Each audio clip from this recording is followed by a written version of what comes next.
technology doesn't change who we are. It magnifies who we are, the good and the bad. Our problems in technology, in politics, wherever, are human problems. From the Garden of Eden to today, it's our humanity that got us into this mess. And it's our humanity that's going to have to get us out.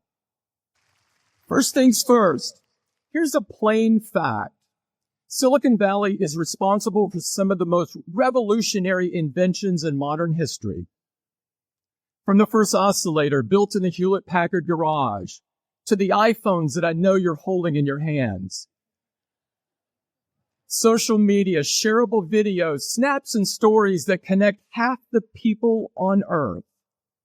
They all trace their roots to Stanford's backyard. But lately, it seems, this industry is becoming better known for a less noble innovation. The belief that you can claim credit without accepting responsibility. We see it every day now with every data breach, every privacy violation, every blind eye turned to hate speech, fake news poisoning our national conversation, the false miracles in exchange for a single drop of your blood. Too many seem to think that good intentions excuse away harmful outcomes. But whether you like it or not, what you build and what you create define who you are. It feels a bit crazy that anyone should have to say this. But if you built a chaos factory, you can't dodge responsibility for the chaos. Taking responsibility means having the courage to think things through. And there are few areas where this is more important than privacy. If we accept as normal and unavoidable that everything in our lives can be aggregated, sold, or even leaked in the event of a hack, then we lose so much more than data. We lose the freedom to be human. Think about what's at stake. Everything you write, everything you say, every topic of curiosity, every stray thought, every impulsive purchase, every moment of frustration or weakness, every gripe or complaint, every secret shared in confidence.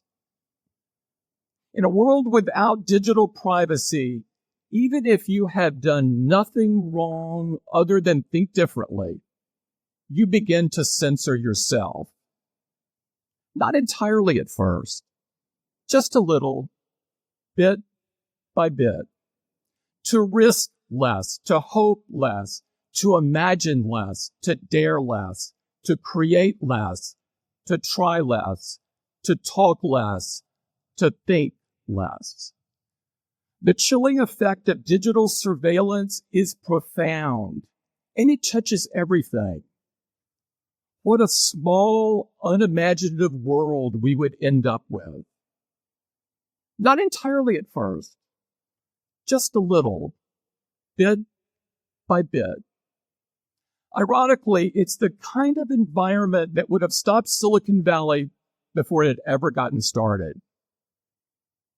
We deserve better. You deserve better. If we believe that freedom means an environment where great ideas can take root, where they can grow and be nurtured without fear of irrational restrictions or burdens, then it's our duty to change course. Because your generation ought to have the same freedom to shape the future as the generation that came before. Graduates, at the very least, learn from these mistakes.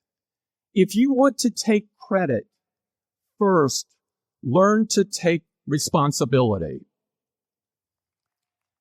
Now, a lot of you, the vast majority, won't find yourselves in tech at all. That's as it should be. We need your minds at work far and wide. Because our challenges are great, and they can't be solved by any single industry. No matter where you go, no matter what you do, I know you will be ambitious. You wouldn't be here today if you weren't. Match that ambition with humility, a humility of purpose. That doesn't mean being tamer, being smaller, being less in what you do. It's the opposite. It's about serving something greater. The author Madeleine L'Engle wrote, "Humility is throwing oneself away in complete concentration on something or someone else." In other words, whatever you do with your life, be a builder. You don't have to start from scratch to build something monumental. And conversely, the best founders, the ones whose creations last and whose reputations grow rather than shrink with passing time, they spend most of their time building piece by piece. Builders are comfortable in the belief that their life's work will one day be bigger than them, bigger than any one person.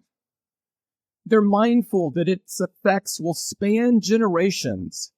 That's not an accident. In a way, it's the whole point. In a few days, we will mark the 50th anniversary of the riots at Stonewall.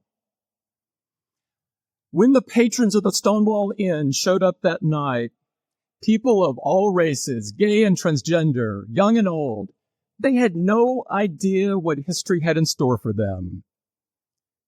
It would have seemed foolish to dream it. When the door was busted open by police, it was not the knock of opportunity or the call of destiny.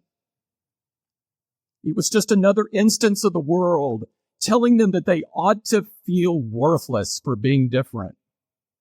But the group gathered there felt something strengthen in them, a conviction that they deserved something better than the shadows and better than oblivion.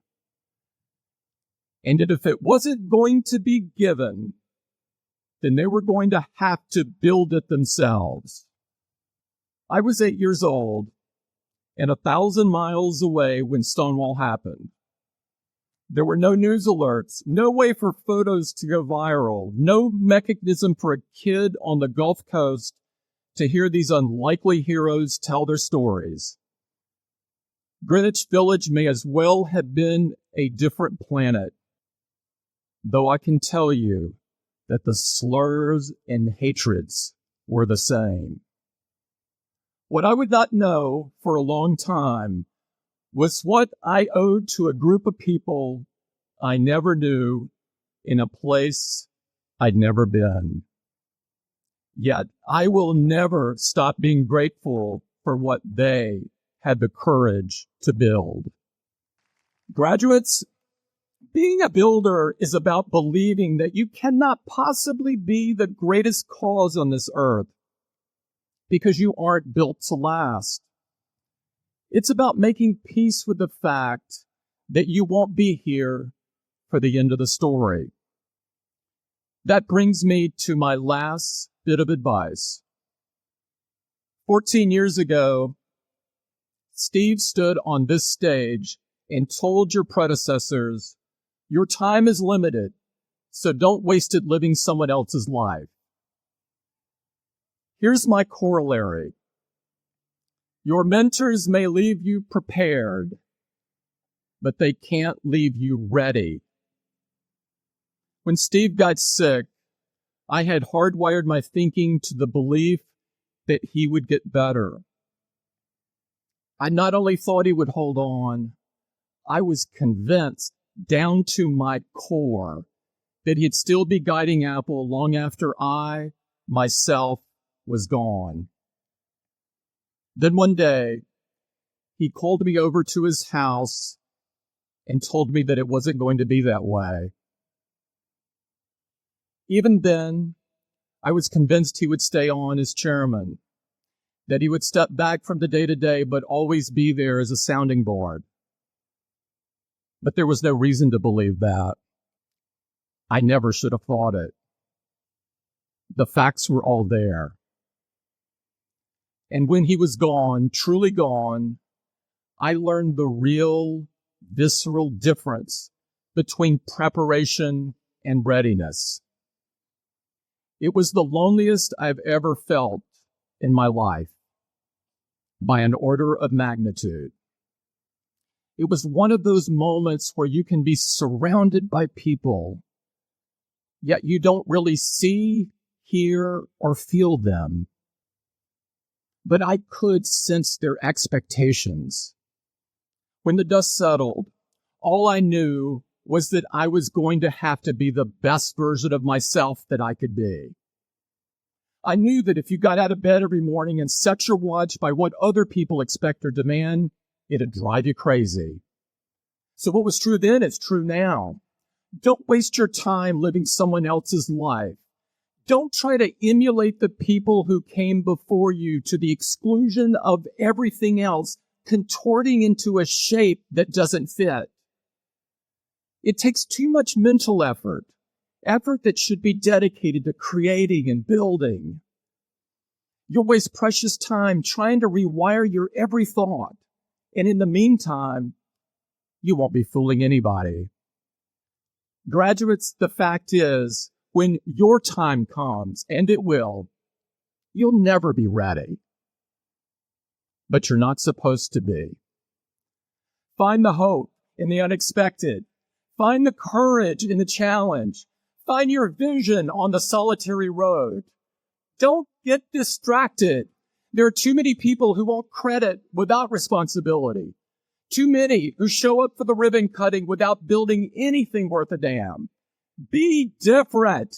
Leave something worthy. And always remember that you can't take it with you. You're going to have to pass it on.